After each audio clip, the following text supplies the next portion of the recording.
दोस्तों, इलाहाबाद हाईकोर्ट भर्ती परीक्षा 2022 ड्राइवर ग्रेड का और स्टेनो का पेपर हो चुका है 10 और 11 तारीख में।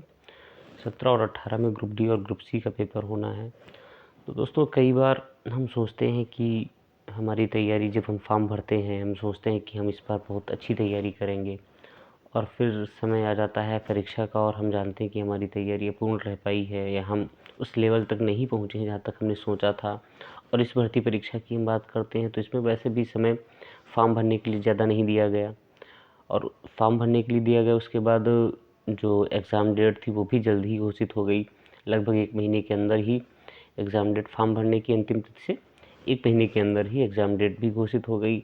एग्ज़ाम हो भी गए 2, और एग्ज़ाम मतलब 1 महीने के अंतराल पे लगभग सारे एग्ज़ाम इसके हो जाने हैं। तो हम उतनी समुचित तैयारी, हम जिस तरह से हमने सोच रखी थी वैसी तैयारी हम इसके लिए नहीं कर पाए। तो दोस्तों, निराश होने की कोई बात नहीं है। अगर आपके साथ ऐसा है तो ये सभी के साथ ऐसा हुआ है, तो किसी ये पर्टिकुलर पर्सन के लिए तो हुआ नहीं है ऐसा।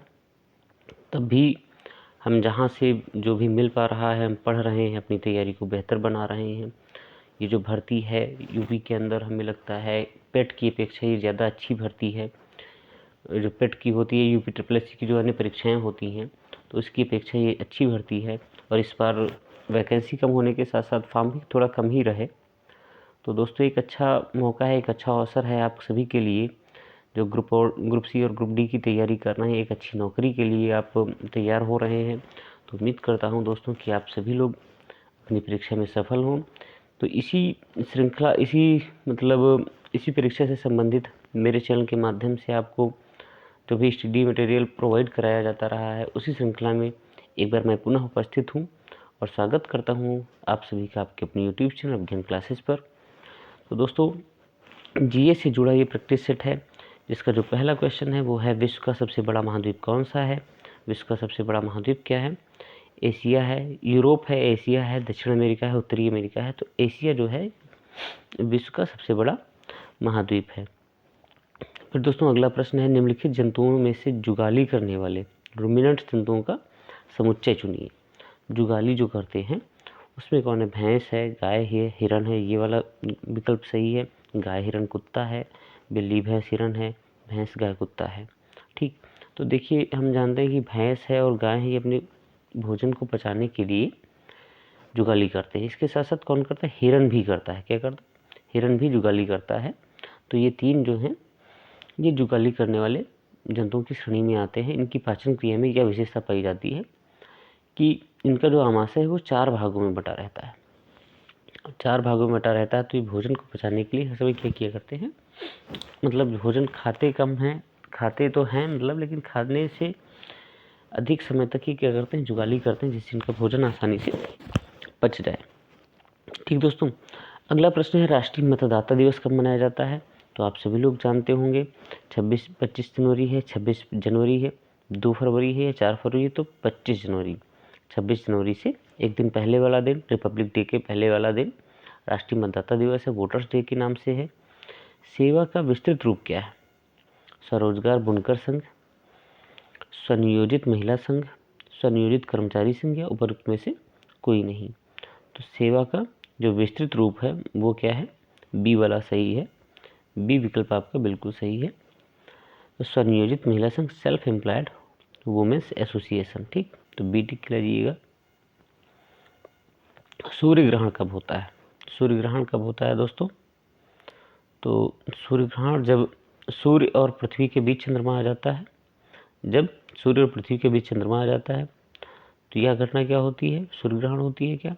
अगला जो विकल्प है, जब पृथ्वी और चंद्रमा के बीच सूर्य आ जाता है। जब सूर्य और चंद्रमा के बीच पृथ्वी आ जाती है। उपरोक्त में से कोई नहीं। तो इसका जो सही विकल्प है, जब सूर्य और पृथ्वी के बीच क्या आ जाता है? चंद्रमा आ जाता है। तो यह घटना सूर्य ग्रहण कहलाती है। ठीक है, चंद्रमा क्या है? पृथ्वी का सैटेलाइट है, उपग्रह है। और उपग्रह क्या होते हैं? ग्रहों के तरफ चारों ओर चक्कर लगाते हैं, ग्रहों के चारों तरफ चक्कर लगाते हैं। तो सूर्य और पृथ्वी के बीच जब चंद्रमा आ जाता है, जब ऐसी स्थिति होती है, तो इसे हम कहते हैं सूर्य ग्रहण। क्या कहते हैं? सूर्य ग्रहण कहते हैं। ठीक है दोस्तों, नेक्स्ट है दोस्तों, भारत द्वारा चंद्रयान फर्स्ट का प्रक्षेपण किस वर्ष किया गया था? भारत द्वारा चंद्रयान फर्स्ट का प्रक्षेपण किस वर्ष किया गया था? तो भारत सरकार ने वर्ष 2003 में पहली बार भारतीय मून मिशन के लिए इसरो के प्रस्ताव के बाद चंद्रयान फर्स्ट के मिशन को मंजूरी दी थी, ठीक है। और 5 वर्ष बाद 22 अक्टूबर 2008 को चंद्रयान फर्स्ट का पहला सफल प्रक्षेपण किया गया था। मंजूरी कब दी गई थी? 2003 को दी गई थी। और प्रक्षेपण कब हुआ है? 2008 में हुआ है।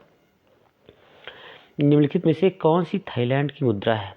थाईलैंड की मुद्रा क्या है? रुपया है, युआन है, येन है, बाहत है। ठीक, तो थाईलैंड की मुद्रा क्या है? थाईलैंड की मुद्रा बताइएगा। थाईलैंड की मुद्रा है बाहत। क्या है? बाहत है। नीति निर्देशक तत्व किस देश के संविधान से लिए गए हैं?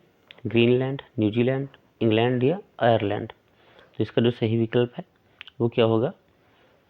आयरलैंड से लिए गए हैं। कहाँ से लिए गए हैं? आयरलैंड से लिए गए हैं। और ये भाग कौन से चार में है? ठीक है, भाग 4 में संविधान के वर्णित हैं। अनुच्छेद 36 से 51 तक। ठीक है, अनुच्छेद 36 से 51 तक है। ठीक दोस्तों, फिर बढ़ते हैं आगे। प्रतिवर्ष 11 जुलाई को किस दिवस के रूप में मनाया जाता है? 11 जुलाई को किस दिवस के रूप में मनाया जाता है? तो 11 जुलाई को जनसंख्या दिवस के रूप में मनाया जाता है। विश्व जनसंख्या दिवस के रूप में मनाया जाता है। निम्नलिखित में से कौन बैडमिंटन खिलाड़ी है? पीवी सिंधु हैं, साइना नेहवाल हैं, ज्वाला गुट्टा हैं या ये सभी हैं? तो इसमें ये तीनों आपके विकल्प सही हैं। फिर है केंद्रीय चर्म अनुसंधान CLRI कहाँ स्थित है? चर्म अनुसंधान, केंद्रीय चर्म अनुसंधान कहाँ स्थित है? पुणे में है, गुवाहाटी में है, चेन्नई में है, श्रीनगर में है। तो सही विकल्प आपका क्या होगा? चेन्नई। क्या है? चेन्नई में CLRI स्थित है। पंजाब में मनाया जाने वाला लोहड़ी त्यौहार प्रतिवर्ष किस माह में मनाया जाता है? लोहड़ी त्यौहार प्रतिवर्ष अप्रैल, दिसंबर, जनवरी, फरवरी किस में मनाया जाता है? जनवरी में मनाया जाता है। और ये जो मकर संक्रांति होती है उसके एक दिन पहले मनाया जाता है। कब मनाया जाता है? मकर संक्रांति से एक दिन पहले मनाया जाता है। बहुत ही प्रसिद्ध त्यौहार है पंजाब का। और ये किस तारीख में? 13 तारीख में मनाया जाता है। ठीक है। दक्षिण भारत में लोहड़ी के जैसा ही एक और त्यौहार होता है जिसको पोंगल कहते हैं। क्या कहते हैं? पोंगल कहते हैं। अगला प्रश्न है, मलेरिया में पीड़ित रोगी का कौन सा अंग बढ़ जाता है? मलेरिया जो हो जाती है रोगी को, इसमें कौन सा अंग बढ़ जाता है? मलेरिया देखिए एक प्रोटोजोअन बीमारी है। ठीक है, मच्छर के काटने से होती है। तो ये प्रोटोजोआ जनित है। क्या है? प्रोटोजोआ जनित है। ये ध्यान रखिएगा, प्रोटोजोआ जनित है। तो इसमें क्या होता है? ये मादा एनाफिलीज मच्छर के द्वारा फैलती है और इसमें प्लीहा में वृद्धि हो जाती है। किस में वृद्धि हो जाती है? प्लीहा में वृद्धि हो जाती है। तो प्लीहा आपका विकल्प इसमें सही है। नेक्स्ट दोस्तों, रिजर्व बैंक का राष्ट्रीयकरण वर्ष किस में किया गया था? 1935, 1949, 1969, 1947। रिजर्व बैंक का राष्ट्रीयकरण सन 1949 में किया गया। कब किया गया? 1949 में किया गया था। और इसकी स्थापना कब हुई थी? स्थापना मैंने इसके पहले एक और वीडियो में बताया था, 1 अप्रैल 1935 को स्थापना हुई थी। राष्ट्रीयकरण कब हुआ है? राष्ट्रीयकरण 1 जनवरी 1949 को इसका राष्ट्रीयकरण किया गया। ये भारत की केंद्रीकृत बैंक है और इसका मुख्यालय कहाँ है? मुंबई में है। कहाँ है? मुंबई में। उपनिषदों की संख्या कितनी है? भारतीय संस्कृति में उपनिषदों का बड़ा ही महत्व है। तो उपनिषदों की संख्या कितनी है? उपनिषदों की संख्या है 108 है। कितनी है? 108 है। तो विकल्प आपका कौन सा सही है? पहला विकल्प सही है। उपनिषद का मतलब क्या होता है? उपनिषद का मतलब होता है गुरु के समीप बैठना।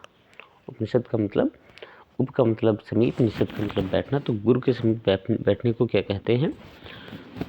उपनिषद कहा जाता है। और उपनिषदों की संख्या कितनी है? 108 है। भारत में क्रिप्स मिशन का आगमन कब हुआ? भारत में क्रिप्स मिशन का आगमन कब हुआ था? वर्ष 1942 में हुआ, 1945 में हुआ, 1947 में हुआ और 1949 में हुआ। कब हुआ? तो इनमें से कौन सा विकल्प आपका सही है? तो 1942 में भारत में क्रिप्स मिशन का आगमन हुआ था। ठीक है, ये कब हुआ? 1942 में 11 मार्च 1942 को जो ब्रिटिश प्रधानमंत्री थे, तत्कालीन ब्रिटिश प्रधानमंत्री थे विंस्टन चर्चिल, इन्होंने इसकी घोषणा की थी 11 मार्च 1942 को। और 23 मार्च 1942 को ये भारत पहुंचा था। ठीक है, महात्मा गांधी जी ने इसको एक नाम दिया था। वो नाम क्या दिया था? आप सभी को अगर पता है तो आप कमेंट बॉक्स में कमेंट कर सकते हैं। नेक्स्ट दोस्तों, पृथ्वी दिवस कब मनाया जाता है? तो पृथ्वी दिवस कब मनाया जाता है? 20 अप्रैल, 22 अप्रैल, 24 मार्च, 10 मई। कब मनाया जाता है दोस्तों? 22 अप्रैल को पृथ्वी दिवस मनाया जाता है। और नेक्स्ट है भारतीय अंतरिक्ष अनुसंधान संगठन इसरो का मुख्यालय कहाँ है? श्रीहरिकोटा, बेंगलुरु, चांदीपुर या मुंबई? तो इसका मुख्यालय कहाँ पर है? इसरो का मुख्यालय बेंगलुरु में स्थित है। कहाँ स्थित है? बेंगलुरु में स्थित है।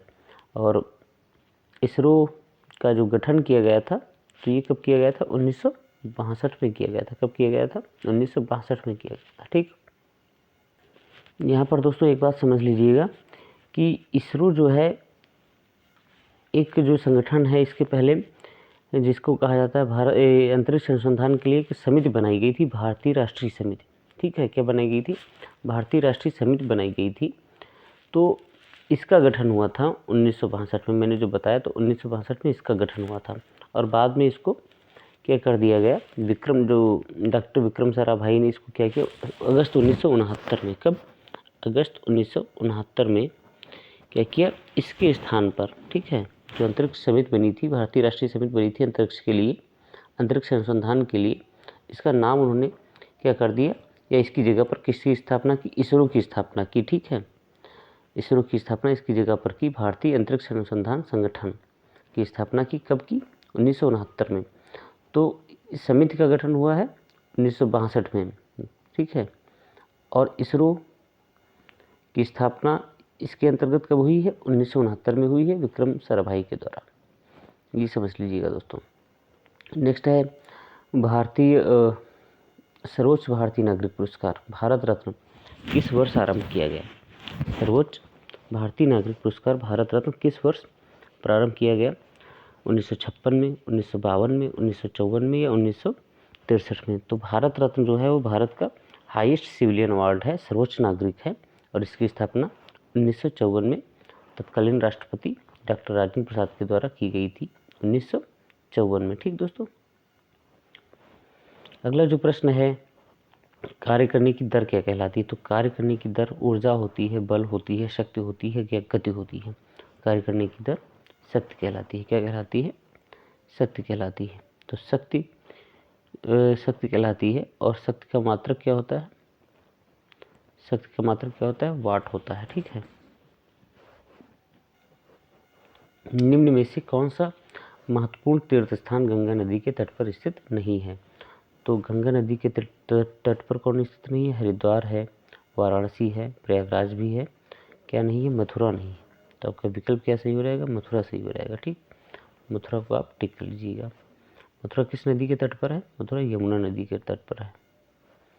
निम्न में से कौन एक टेनिस खिलाड़ी नहीं है?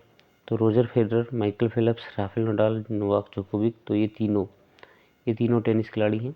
माइकल फेल्प्स तैराकी है, तैराकी से संबंधित है, तैराक हैं, यूएसए के एक तैराक है माइकल फेल्प्स।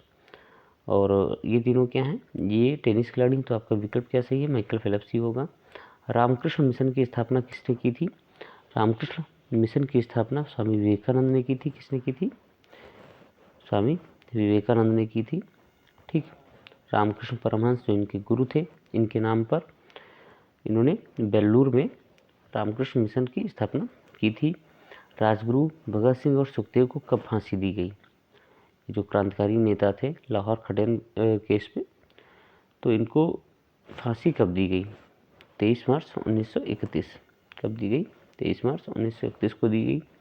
अगला प्रश्न है दोस्तों, 1 रुपये के नोट पर किसके हस्ताक्षर होते हैं? रिजर्व बैंक के गवर्नर के, वित्त सचिव के, या वित्त मंत्री के, या प्रधानमंत्री के? तो 1 रुपये के नोट पर किसके हस्ताक्षर होते हैं? वित्त सचिव के होते हैं। किसके होते हैं? वित्त सचिव के होते हैं। ये नोट वित्त मंत्रालय के द्वारा जारी किए जाते थे और इस पर वित्त सचिव के हस्ताक्षर होते थे।